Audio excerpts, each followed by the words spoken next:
बहुत ही प्रसन्नता का क्षण है जब ये कॉन्क्लेव आज ग्वालियर की पावन धरा पर संपन्न हो रहा है।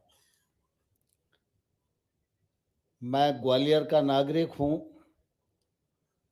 और इस नाते मेरी भी ये जिम्मेवारी बनती है कि आप सभी आगंतुक अतिथि इस कॉन्क्लेव में आए हैं, तो मैं अपनी तरफ से आप सबका हृदय से बहुत बहुत स्वागत करता हूं, बहुत बहुत अभिनंदन करता हूं। मैं धन्यवाद देना चाहता हूं मुख्यमंत्री जी को कि जब से उन्होंने कार्यभार संभाला है तब से लगातार मध्य प्रदेश में समग्र विकास और संतुलित विकास की कल्पना को साकार करने के लिए अपनी पूरी टीम के साथ वो प्राणपण से जुटे हुए हैं और उसका परिणाम भी निश्चित रूप से परिलक्षित हो रहा है। हम सब इस बात को भी भलीभांति जानते हैं कि लोकतंत्र में सरकारों की जिम्मेवारी सभी क्षेत्र में एक साथ काम करने की होती है। कई बार सरकारें किसी एक क्षेत्र को अधिक महत्व देती हैं, कुछ क्षेत्र को उपेक्षित छोड़ देती हैं।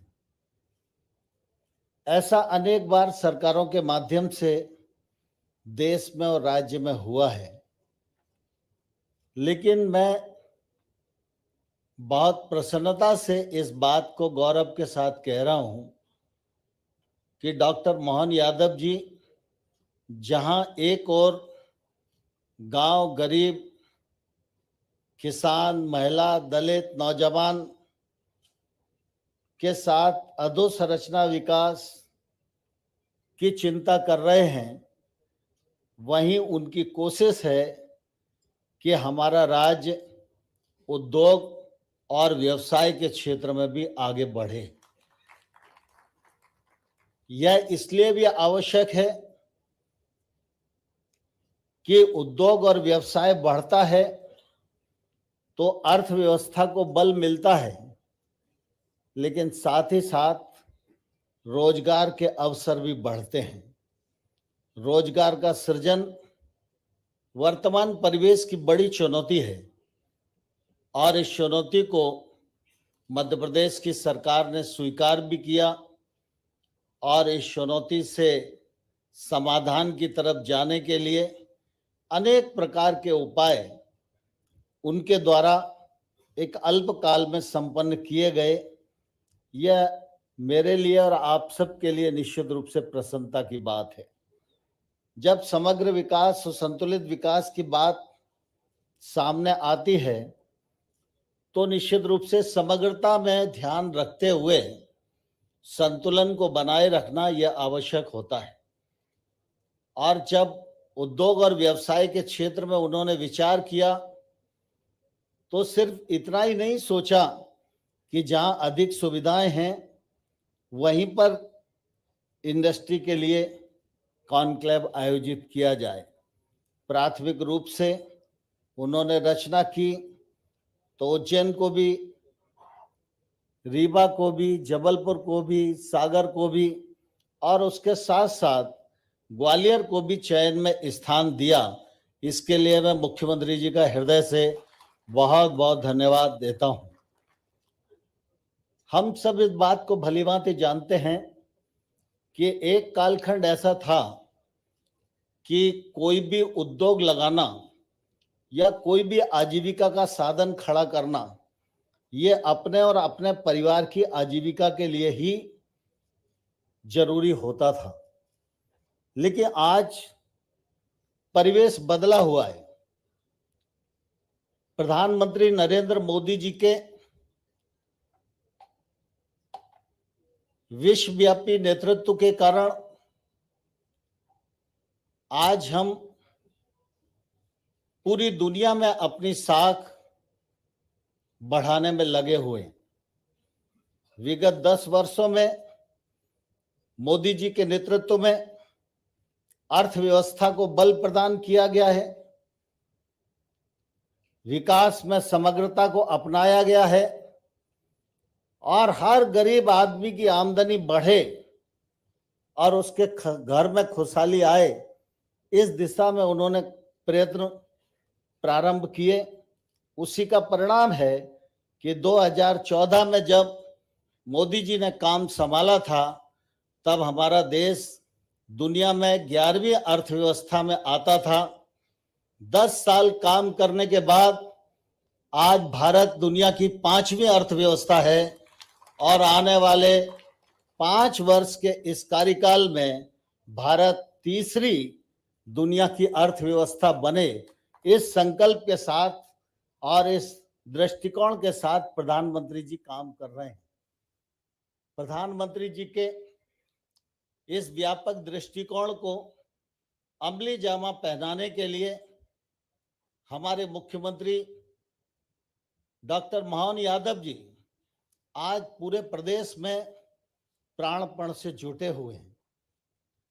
प्रधानमंत्री जी यह भी चाहते हैं कि 2047 जब आए तो भारत विकसित भारत बने। IMF के अनुमान के अनुसार भारत $55 ट्रिलियन की व्यवस्था आगे बनने का स्वप्न ही नहीं देख रहा, पूरे होने का कोशिश कर रहा है। जब $55 ट्रिलियन की अर्थव्यवस्था भारत की होगी तो $5 ट्रिलियन की अर्थव्यवस्था का योगदान हमारे मध्य प्रदेश का भी होना जरूरी है। इस व्यापक विजन के साथ हम सब लोगों को निश्चित रूप से काम करने की आवश्यकता है। मुख्यमंत्री डॉक्टर मोहन यादव जी की सरकार जन कल्याणकारी सरकार है। आप सबने भी देखा, निवेश के लिए सिर्फ प्रोत्साहन ही नहीं करना, निवेश के लिए जितनी आवश्यकताएं, उन आवश्यकताओं को जुटाना भी और जो समस्याएं उनका समाधान करना भी। सब्सिडी के लिए DBT के रूट को अपनाना और किसी को चक्कर न लगाना पड़े, इसके लिए पर्याप्त प्रावधान करना, मैं समझता हूं यह डॉक्टर मोहन यादव जी की सरकार की एक बड़ी उपलब्धि है और इस दिशा में वो लगातार प्रयत्न कर रहे हैं।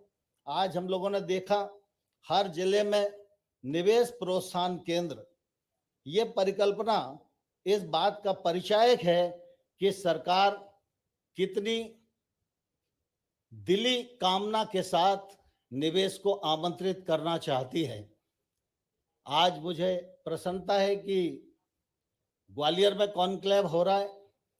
ग्वालियर और चंबल का अंचल यह देश के लिए और हमारे प्रदेश के लिए बहुत महत्वपूर्ण है। अधोसंरचना की दृष्टि से भी हम देखें तो ग्वालियर बहुत अनुकूल है।